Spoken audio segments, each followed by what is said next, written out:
किए हैं। इसको लेकर खेल मंत्री अशोक चांदना से हमारे संवाददाता दिनेश डांगी ने ही खास बातचीत की है। देखिए ये खास रिपोर्ट। राजस्थान सरकार के 3 साल पूरे होने पर आज हम खेल विभाग से जुड़ी उपलब्धियों पर बातचीत करेंगे। मेरे साथ है खेल मंत्री अशोक चांदना जी। आप क्या मानते हैं 3 साल में विभाग में बड़े काम क्या हुआ, जैसे आउट ऑफ टर्म जाके स्पोर्ट्स प्लेयर को नौकरी दी गई? देखिए, खेल विभाग में तो काफ़ी काम इस बार हुए हैं। आप देखिए, आउट ऑफ टर्न के तहत 182 खिलाड़ियों को नौकरी मिली। 2% के हमने रूल बदले, उसके तहत 200 से ऊपर खिलाड़ियों को नौकरी मिली। हमारे राजस्थान स्टेट गेम्स कराने वाला पहला प्रदेश बना। भारत में कोई भी प्रदेश स्टेट गेम्स नहीं करा पाया। नेशनल गेम्स तो होते हैं, लेकिन स्टेट गेम्स कोई प्रदेश करा नहीं कर पाया। अभी आप देख रहे हैं ग्रामीण खेल हो रहे हैं, उसमें 27 लाख पार्टिसिपेंट्स आए हैं और वो ऑर्गेनाइजेशन भी अपने आप में अद्भुत होगा। हम स्पोर्ट्स स्कूल शुरू करने वाले पहली प्रदेश सरकार है। हमारा एक बैच शुरू हो चुका है। तो अनेकों ऐसे काम जो आज तक कोई प्रदेश नहीं कर पाया है, वो राजस्थान सरकार ने इन 3 सालों में किया है खेलों में। हरियाणा और पंजाब की तरह गांव गली से खिलाड़ी कब निकलेंगे? ऐसी कोई खेल नीति राजस्थान में बनाने की प्रयास है? किस तरह खिलाड़ियों को आगे और बढ़ावा मिले? देखिए, खेल नीति में कुछ सुधार और करने की जरूरत है, लेकिन अभी जो खेल नीति वो भी पर्याप्त है कि गांव गली से खिलाड़ी आ सकते हैं। और ज़्यादातर जो खिलाड़ी, जो अच्छे एथलीट्स आते हैं, वो ग्रामीण परिवेश से ही आते हैं। और आज भी जो खिलाड़ी आगे बढ़ रहे हैं, वो ज़्यादा ग्रामीण परिवेश के ही बच्चे आगे बढ़ रहे हैं। स्ट्रक्चर की जरूर हमको और ज़रूरत है, लेकिन अब आप देखेंगे कि 2 साल लगातार राजस्थान की कबड्डी टीम ने नेशनल मेडल मारा। कभी जब इससे पूर्व में नेशनल मेडल मारा तो एक खिलाड़ी राजस्थान का होता था और बाकी 10-11 खिलाड़ी आउट ऑफ स्टेट के होते थे। ये पहला ऐसे मेडल्स हैं 2 जिसमें एक खिलाड़ी आउट ऑफ स्टेट का था और बाकी सारे 10-11 खिलाड़ी जो हैं वो स्टेट के थे। 34 साल के बाद में राजस्थान की फुटबॉल टीम हाई लीग में पहुंची है, टॉप 8 टीम्स इन इंडिया। 35 साल के बाद में साइकिलिंग राजस्थान ने ऑल ओवर की चैंपियनशिप 35 साल के बाद में इंडिया में जीती है। हैंडबॉल का नेशनल मेडल है। तो अनेकों काम जो इस 3 सालों में माननीय मुख्यमंत्री जी के नेतृत्व में हमारा डिपार्टमेंट कर सका है, ये उसी का रिजल्ट है। अब आप देखेंगे अगले 4-5 साल में आप हरियाणा पंजाब की बराबरी कर रहे हैं। हमारी जॉब रूल्स तो हरियाणा पंजाब वाले भी मांग रहे हैं। हरियाणा पंजाब वाले कहते हैं कि राजस्थान जैसे रूल्स हमारे यहाँ पर भी अप्लाई होने चाहिए। 6 से 7 प्रदेश सरकारों ने हमारे ये जॉब रूल्स मंगाए हैं, वहाँ इम्प्लीमेंटेशन करने के लिए। शायद वहाँ भी जल्दी होगा।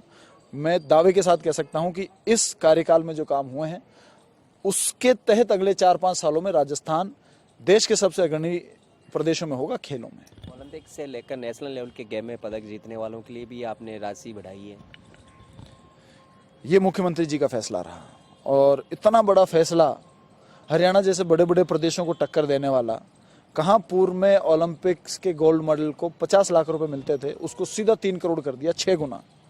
सिल्वर मेडल को 30 लाख रुपए मिलते थे, उसको 2 करोड़ कर दिया। ब्रॉन्ज मेडल को 20 लाख रुपए मिलते थे, उसको 1 करोड़ कर दिया। तो 5 गुना से 6 गुना तक तीनों प्राइज मनी बढ़ा दी। और इस बार आप देखेंगे कि पैरा ओलंपिक्स में जो हमारे खिलाड़ी 5 मेडल जीत कर आए, कई बार हमारे खिलाड़ी अपनी प्राइज मनी के लिए कई साल तक चक्कर काटते रहते थे। वो फ्लाइट से जयपुर उतरे, उससे पहले हमने उनका पैसा 10 करोड़ रुपया प्राइज मनी जो था उनको दे दिया। ये भी राजस्थान में पहली बार हुआ है। मुख्यमंत्री युवा संबल योजना के तहत आपने यूथ जो है बेरोजगार, उनका भी बेरोजगारी भत्ता बढ़ाया, विशेष योग्यजन का भी बढ़ाया, उसे आप किस तरह देखते हैं? देखिए, बेरोजगारों के लिए ये बड़ी जीवनदायिनी योजना है। हमारे कांग्रेस पार्टी के उसमें था, इलेक्शन मैनिफेस्टो में था, और मैनिफेस्टो के तहत ही आते ही माननीय मुख्यमंत्री जी ने इस योजना को लागू किया। और इस पे कई बार विधानसभा में विपक्ष के लोग भी सवाल उठाते हैं, तो उसका तो मुझे एक ही जवाब है कि बेरोजगार लोगों की अगर उनको इतनी चिंता थी तो 5 साल में उन्होंने जितना बेरोजगारों को भत्ता दिया उतना हम हर 3 महीने में दे रहे हैं। उनके 5 साल और हमारे 3 महीने बेरोजगारी भत्ते में, तब भी हमारे 3 महीने भारी पड़ते हैं।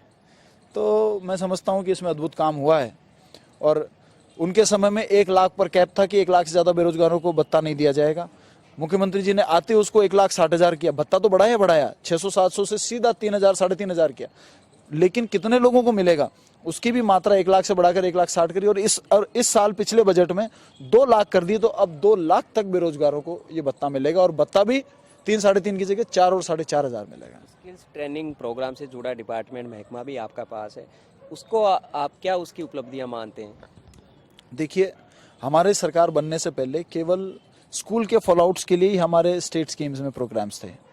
अभी हम लोगों ने कॉलेज गोइंग स्टूडेंट्स हैं उनके लिए भी स्किलिंग प्रोग्राम जारी किए, और लेटली हम लोगों ने ग्रेजुएट पास आउट किए हुए, कॉलेज पास आउट किए हुए खिलाड़ियों के लिए भी अनेकों कोर्स बनाए हैं।